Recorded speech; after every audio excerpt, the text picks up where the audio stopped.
Folks,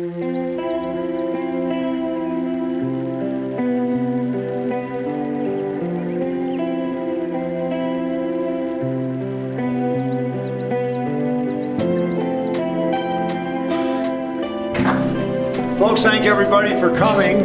I've got a lot of people in the audience tonight to where if I screw up, I've got backup. And in the audience out there is Andy Eflin, whose dad was a great friend of mine, who was one of the guys who started the ski area. We got Dave Schaefer here for avalanche control. We got G.J. Santelli, who ran Flatirons with Chris Osmondson for a long time. So I got to be on my A game tonight.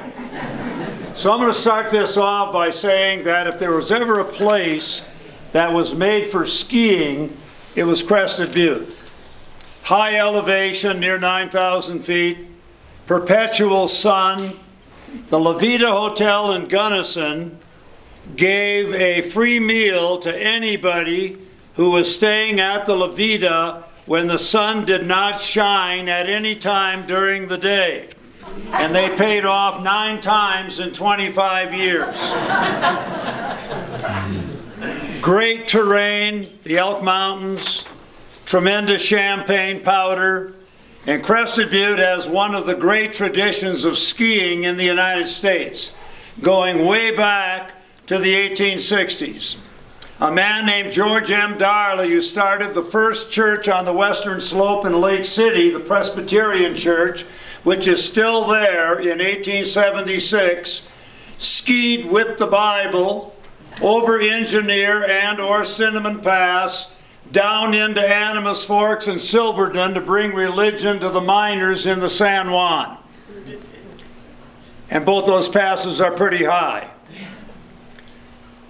John Franklin Dyer, who was a Methodist missionary out of Granite, skied over Lake Pass from Granite, north end of Taylor Park, went all the way up to 7 miles up above at Washington Gulch, where Elkton is today, to preach to 250 miners at a placer mining camp called Minersville. This was 1861. So the tradition got started very early in the game. When miners came out here, 25 to 40,000 people came to the Gunnison country from 1879 to about 1882. That was the time of the boom. And they came to one great silver mining camp after another. Gothic, White Pine, Tin Cup, Crystal, a whole bunch of them, Irwin, and they were all looking for another Leadville. Investors came in with names like DuPont and Rothschild and Studebaker, and for a while this was a booming area. Now today the county has about 17,000 people in it. Can you imagine 25 to 40,000 during the summer and fall during that 3-year period? Nobody knew how to ski. Very few people knew how to ski when they came in. But if you're at Irwin and Gothic and Pitkin and White Pine and Tin Cup, you better know how to ski in the wintertime, otherwise you're not going to get around. And as a result, some of the Scandinavians from Norway and Sweden who had skied back there, and some of the people from French Quebec who had skied in the San Laurentian Mountains taught miners how to ski. The length of the ski was 9 to 14 feet long. Here's about 11 feet, that's about the average. The skis weighed 8 pounds. You had a leather toe piece you could put your mining boot into. You had a 4-inch heel block in the back where your heel could come up but not go back. And then you had a 7-foot long guide pole which you used to propel you forward for balance and to drag between your legs if you're going too fast. And the only way you could turn, and there really weren't very many turns at that time, was a lunge forward and then spin around and do the telemark turn. But most of the time, you didn't do a whole lot of turning. Tour races came very early in the Gunnison country, and they're kind of legendary.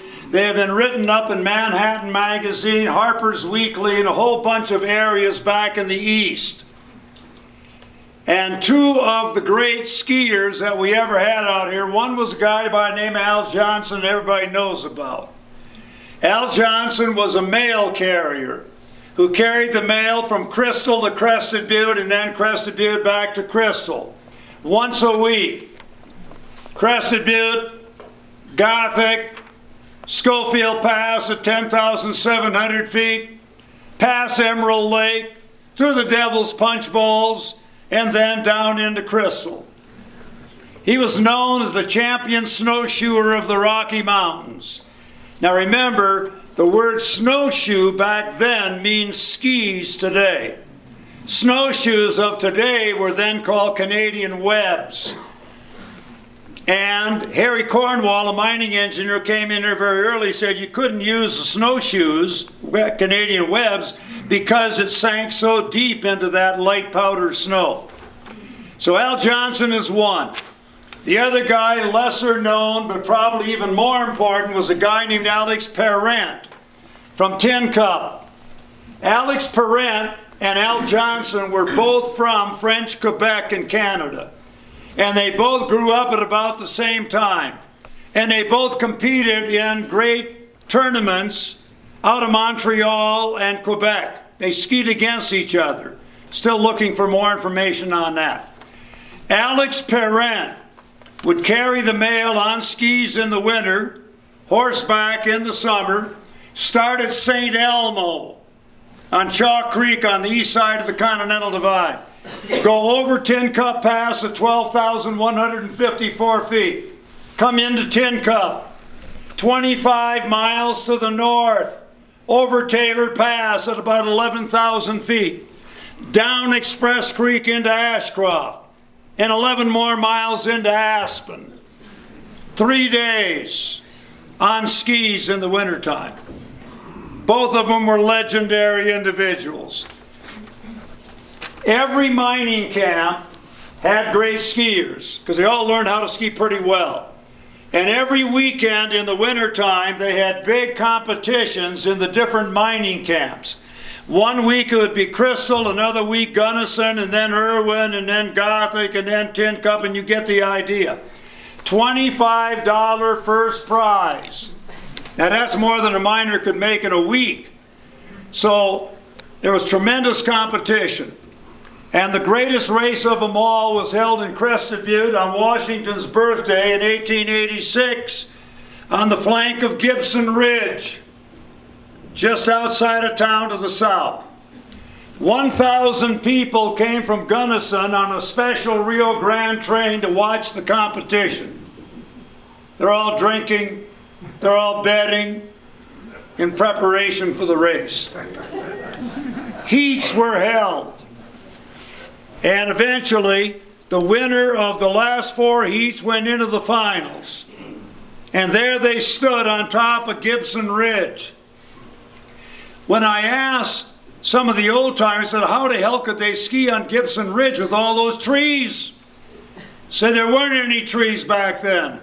They cut them down for mine props and railroad ties and cabins. The course is 525 yards. No preparation, no gates, first guy down wins. On top of the mountain is Al Johnson, hardly ever beaten.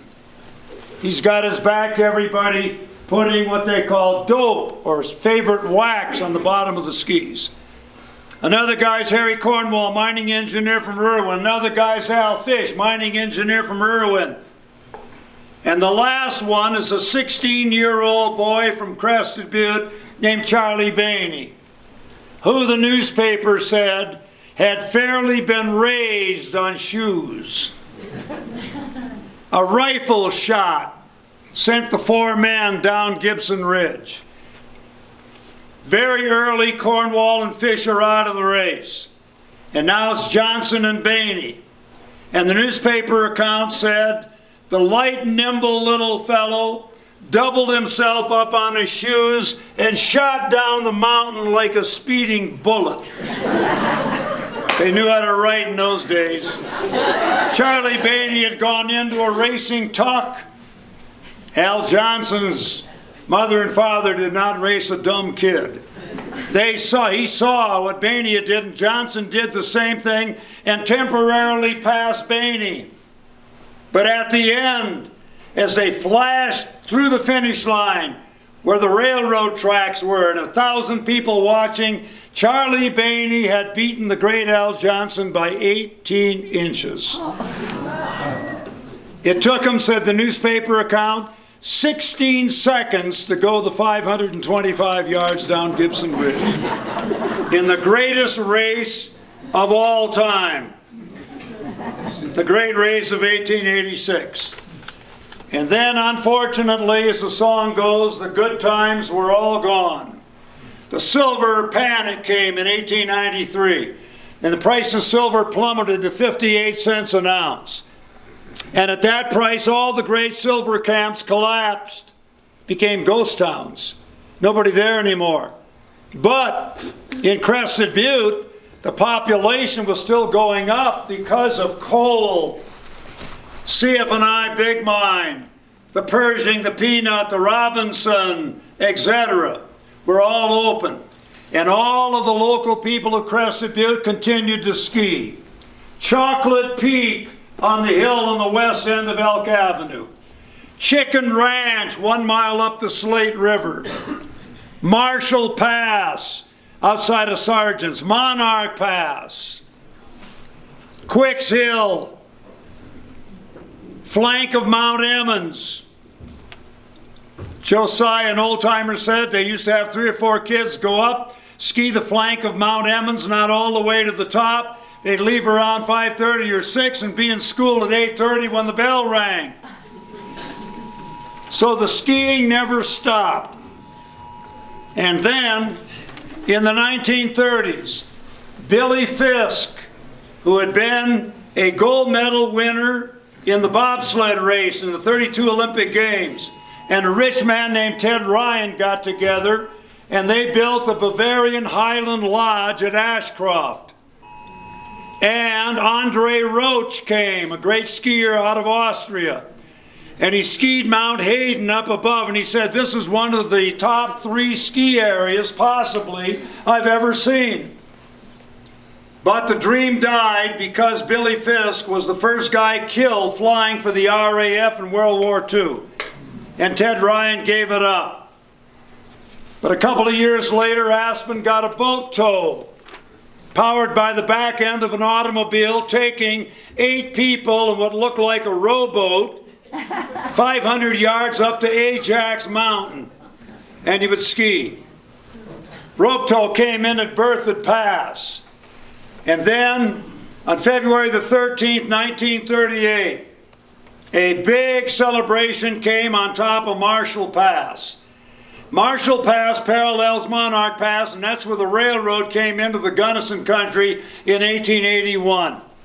400 people from the Salida Ski Club rode the train from Salida to the top of the pass. 120 from Gunnison rode the Rio Grande to the top of the pass. And there at the top of the pass, in the shed, they got big snow sheds up there, a lot of people drank a little, gambled a little. Willie the Porter was there dancing, playing the accordion, and people danced the polka.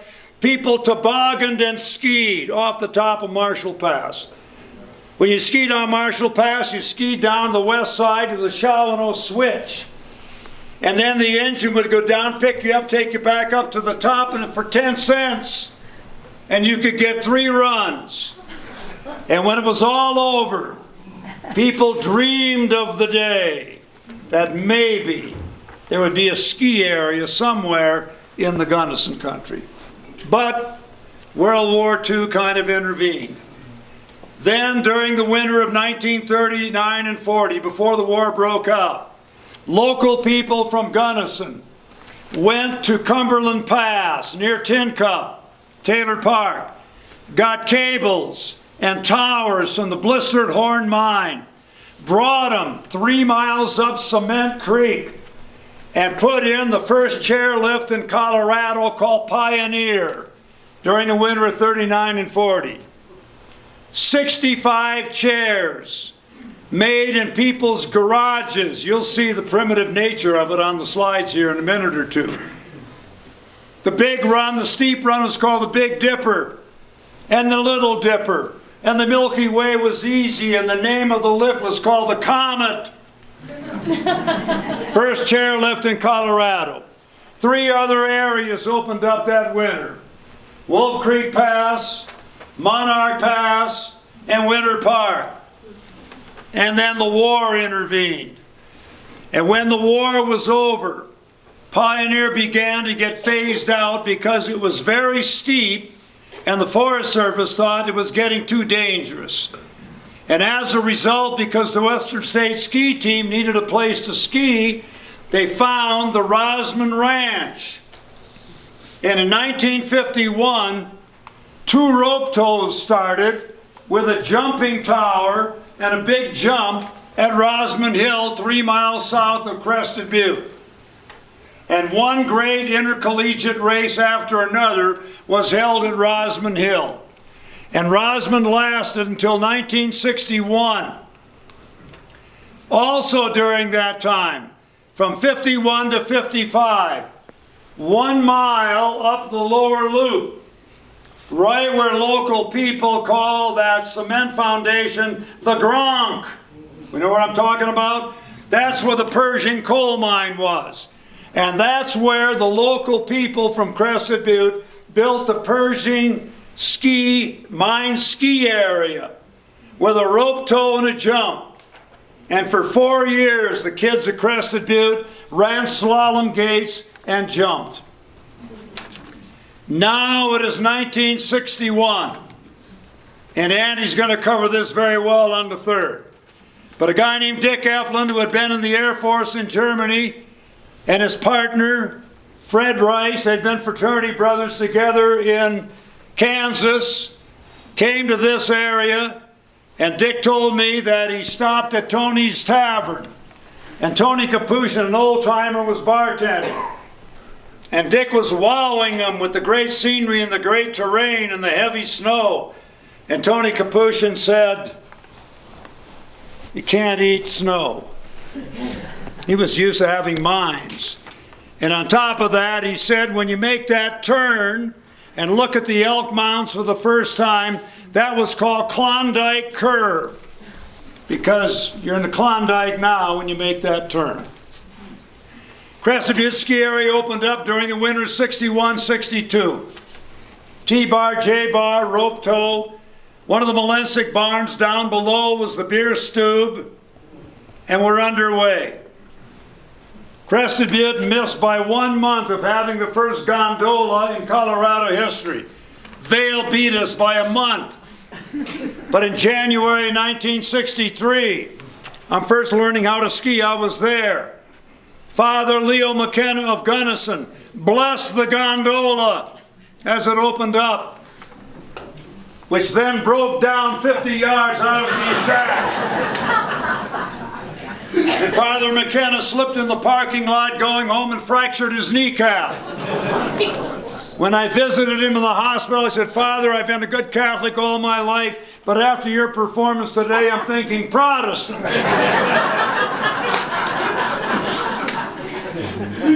So here are a couple of tidbits that went on in Crested Butte. Floushing, end of the ski season. George Sibley, Chuck Wirtz, Art Norris, end of the season. We still have it today. Galande jumpers, coming off of jumps at 3 seasons. Horseshoe, Houston, Tower 7, tuck position. And one of our guys, Paul Hitchcock, held the world record for a while, 224 feet on alpine skis in a tuck position. And it competed all over the place.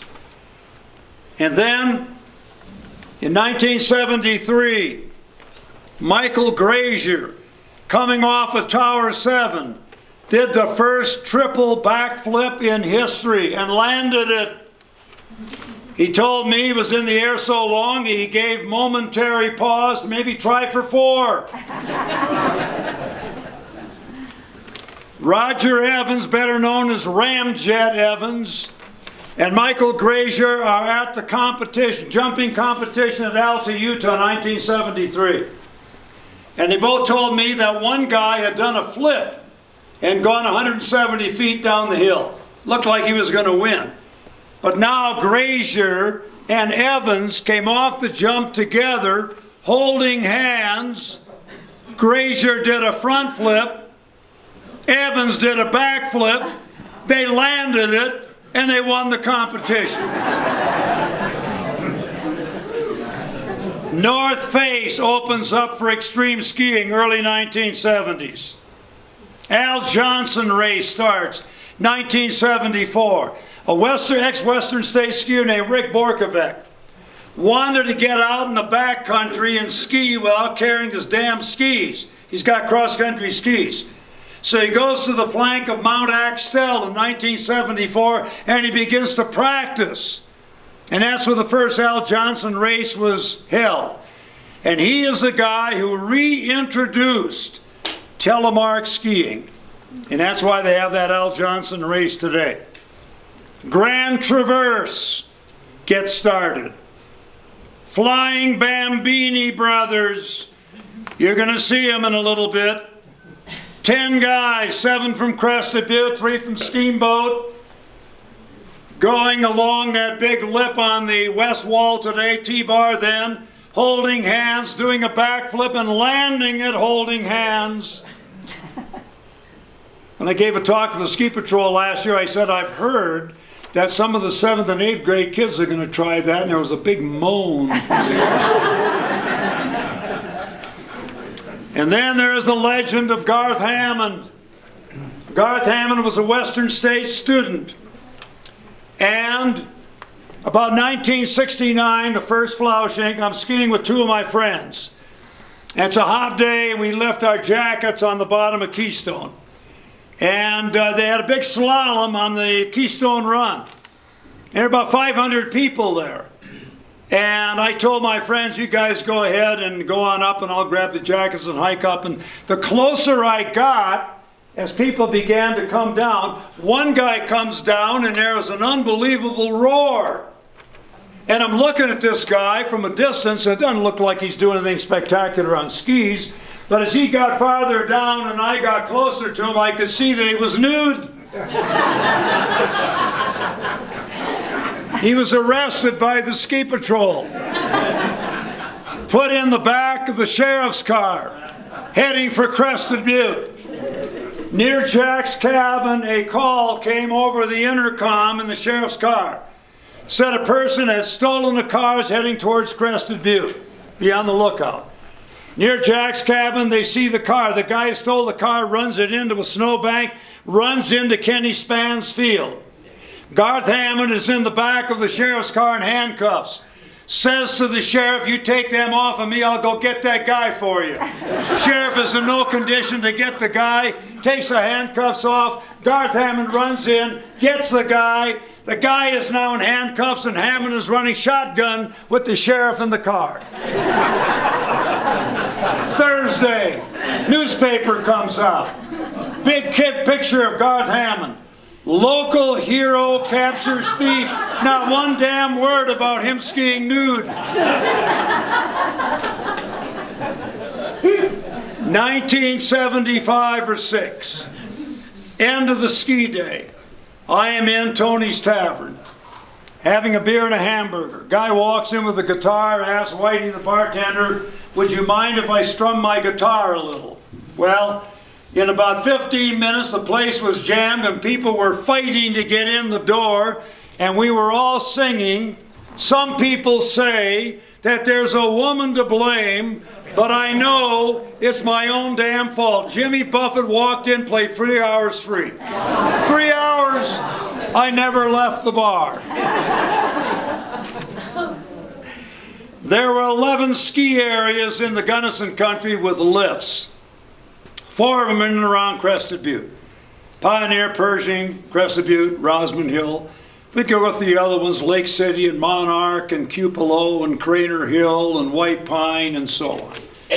So I'll finish off, and we're going to breeze through these slides with a great song that I grew up with, and while you're all here, I think we think of this now and then. It goes something like this.